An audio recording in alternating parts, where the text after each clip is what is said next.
Hello everyone, आपका उषा को class में स्वागत है।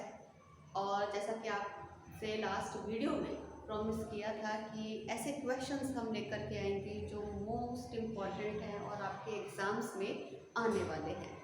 तो आज जो हम फर्स्ट मोस्ट इम्पॉर्टेंट क्वेश्चन करने जा रहे हैं जो एग्ज़ाम में फर्स्ट टाइम आ रहा है। इससे पहले इस टाइप का क्वेश्चन आपके बोर्ड क्लासेस में नहीं आता था इकोनॉमिक्स में।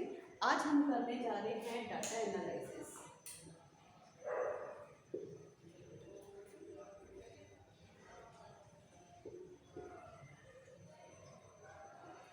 डाटा एनालिसिस, यहाँ पे जब हम डाटा एनालिसिस करते हैं तो फर्स्ट थिंग हम देखेंगे कि ये किन चैप्टर से आएगा। ये जो चैप्टर्स हैं आपके जो लेसन्स हैं जिन चैप्टर से आने का है, फर्स्ट वन यदि हम मैक्रो से लें तो मैक्रो से आपका आएगा गवर्नमेंट बजट, और सेकेंड वन है यहाँ पर आपका बीओपी। ये टू चैप्टर्स हैं मैक्रो इकोनॉमिक्स में जो आपके डाटा एनालिसिस के लिए आ सकते हैं। यदि हम इंडियन में देखें,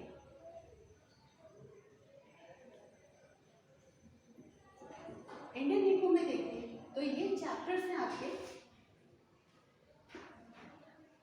एम्प्लॉयमेंट, रोजगार,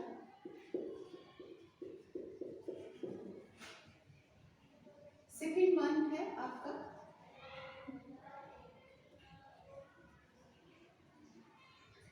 रूरल डेवलपमेंट, ग्रामीण विकास,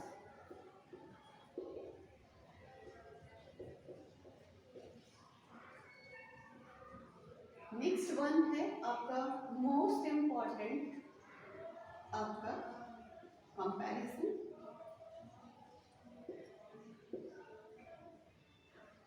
between India, China and Pakistan.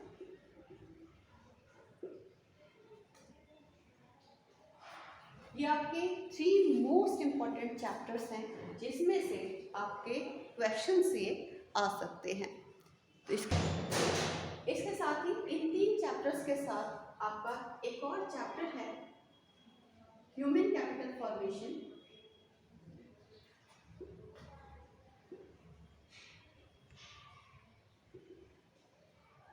मानव पूंजी निर्माण,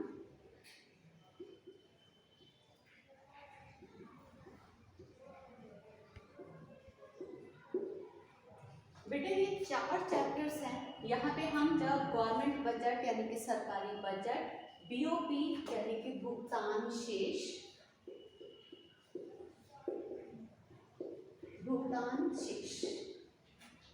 तो आपके टोटल चैप्टर्स हो गए। मैक्रो से टू चैप्टर्स हैं, गवर्नमेंट बजट और बीओपी।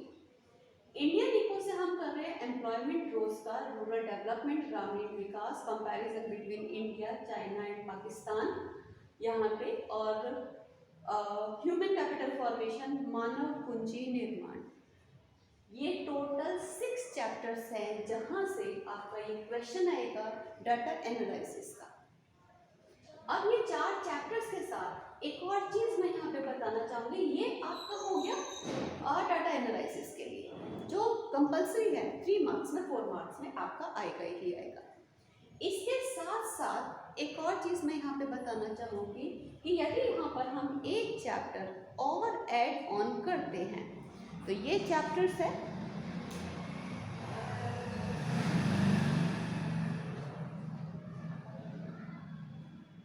यहाँ पर, ये चैप्टर्स है आपका एनवायरमेंट,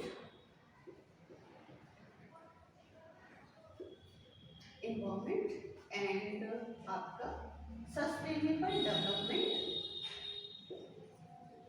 पर्यावरण और सतत विकास। ये जो 4 चैप्टर्स हैं डाटा एनालिसिस के लिए, अभी हमने 6 चैप्टर्स पढ़े थे। मोस्ट इम्पॉर्टेंट थिंग्स कि जो बच्चे अभी बहुत ज़्यादा उन्होंने स्टडी नहीं शुरू की थी इकोनॉमिक्स की और सोच के है कि हमें ज़्यादा से ज़्यादा मार्क्स कैसे मिल जाएं, तो बेटा ये जो 4 चैप्टर्स हैं ये आपके 20 मार्क्स के, 20 मार्क्स। इनमें से कंपल्सरी आएगा ही आएगा, कंपल्सरी है। तो जस्ट यदि पूरी आईडी यदि हम नहीं पढ़ते हैं, इंडियन इको नहीं पढ़ते हैं, तो यदि ये सिर्फ ये 4 चैप्टर्स हम पढ़ लें तो 40 में से 20 मार्क्स हमारे कंफर्म है ना। Important things. तो ये जो वीडियोस आपको बताई जा रही है, इस वीडियो में जो बताया जा रहा है, तो ज़्यादा से ज़्यादा शेयर करें। इसके साथ साथ मैं आपको एक चीज़ और बता देना चाहती हूँ, आपके फर्स्ट टाइम जैसे डाटा एनालिसिस आने वाला है ऐसे ही डायग्राम आएगा। क्वेश्चन नंबर 28, क्वेश्चन नंबर 28 जो होगा वो आपका चैप्टर होगा डायग्राम बेस, या 3 मार्क्स का जो क्वेश्चन है, फर्स्ट या सेकंड 3 मार्क्स का जो क्वेश्चन है वो डायग्राम बेस होगा। जैसा कि आपने प्री बोर्ड में देखा था या सीबीएसई का सैम्पल पेपर है उसमें आपने देखा है, तो वो डायग्राम बेस है। अब वो कहाँ से आएगा, ऐसा कौन सा चैप्टर्स है, तो वो चैप्टर्स यदि हम देखें तो वो चैप्टर है आपका इन्वायरमेंट। जस्ट एक ही चैप्टर है, इन्वायरमेंट एंड सस्टेनेबल डेवलपमेंट, पर्यावरण और सतत विकास। ये एक ऐसा चैप्टर है जिसमें से, क्योंकि फर्स्ट टाइम डायग्राम आ रहा है तो इसी चैप्टर में से आएगा। अभी हमने देखा तो मेन थिंग, यदि जब हम डाटा एनालिसिस कर रहे हैं तो उसके लिए अभी मैंने आपको बताए थे 6 चैप्टर्स, 2 मैक्रो से हैं और 4 चैप्टर्स आपके आईडी से हैं। और यदि हम डायग्राम की बात करें, डायग्राम सिर्फ एक ही चैप्टर से 99.9% वो एग्जाम में आएगा, इन्वायरमेंट एंड सस्टेनेबल डेवलपमेंट, पर्यावरण और सतत विकास। यहाँ पे बेटा एक हमने एग्जाम्पल लिया है, आपका एनुअल ग्रोथ ऑफ जीडीपी दे रखी है, वार्षिक जो वृद्धि है जीडीपी की 1980 से लेकर के 2017 तक।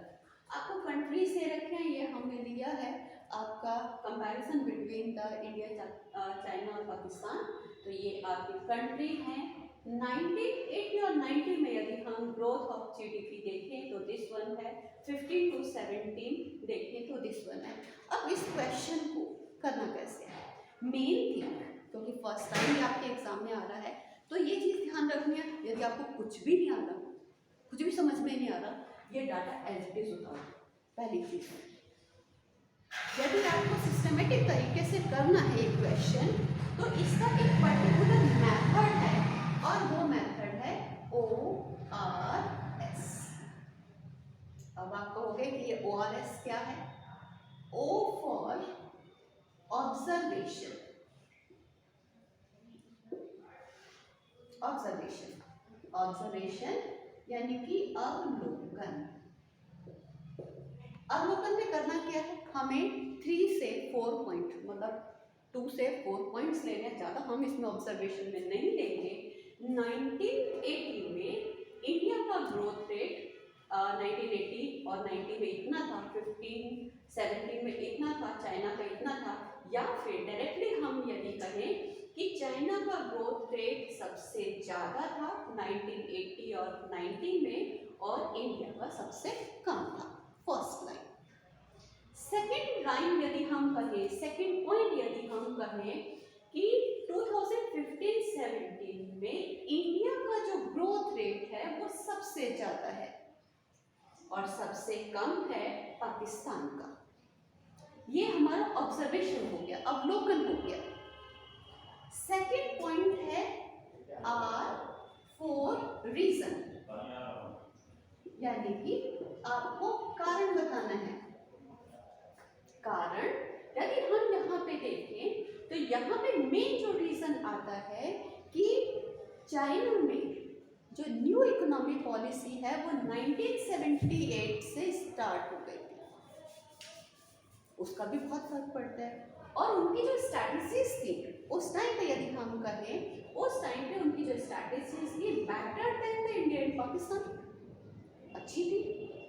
दूसरी यदि हम कहें, यदि 2015-17 में कहें कि इंडिया का जो ग्रोथ रेट है वो चाइना और पाकिस्तान से हम ज़्यादा देख रहे हैं, इसका मतलब आप इसका रीज़न क्या दोगे कि इसकी जो स्ट्रैटेजीज हैं, इसकी स्ट्रैटेजीज कौन सी है? स्टार्टअप इंडिया है, डिजिटल इंडिया है और मेक इन इंडिया है, जिसका फर्क पड़ा है और जिसके कारण हमारा ग्रोथ रेट ज़्यादा हुआ है।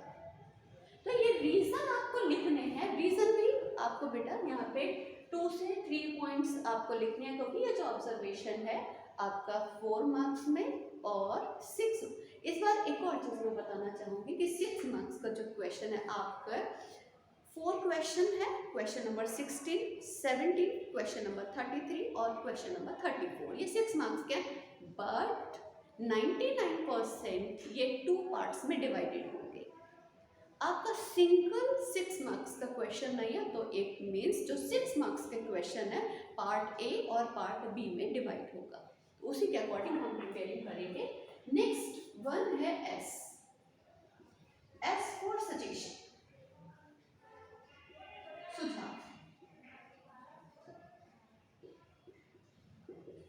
अब सुझाव ये आपके ऊपर डिपेंड करता है, आप क्या सुझाव किसी भी कंट्री को देना चाहिए, जैसे कि पाकिस्तान का कम है या इंडिया और इम्प्रूव करना चाहता है या कोई भी कंट्री है, सजेशन और इम्प्रूवमेंट के लिए और कौन सी स्ट्रेटजीज गवर्नमेंट की तरफ से अपनाई जानी चाहिए वो आप यहाँ पर लिख सकते हैं। तो मोस्ट इम्पॉर्टेंट क्वेश्चन है और इस क्वेश्चन को आप इजीली कर सकते हो। तो बेटा आज हम बहुत शॉर्ट वीडियोस आपके लिए तैयार की जा रही हैं और 99.9% इस टाइप का क्वेश्चन आपके एग्जाम में आने वाला है। ठीक है, 17 मार्च को CBSE का आपका इकोनॉमिक्स का पेपर है, तो उसके अकॉर्डिंग यदि हम कहें तो आपको ये बहुत शॉर्ट वीडियोस तैयार की जा रही हैं इंपॉर्टेंट क्वेश्चंस की। ज़्यादा से ज़्यादा आप शेयर कीजिए, लाइक कीजिए और CBSE के हर स्कूल तक, हर बच्चे तक ये वीडियोस पहुंचनी चाहिए। थैंक यू बेटा, थैंक यू।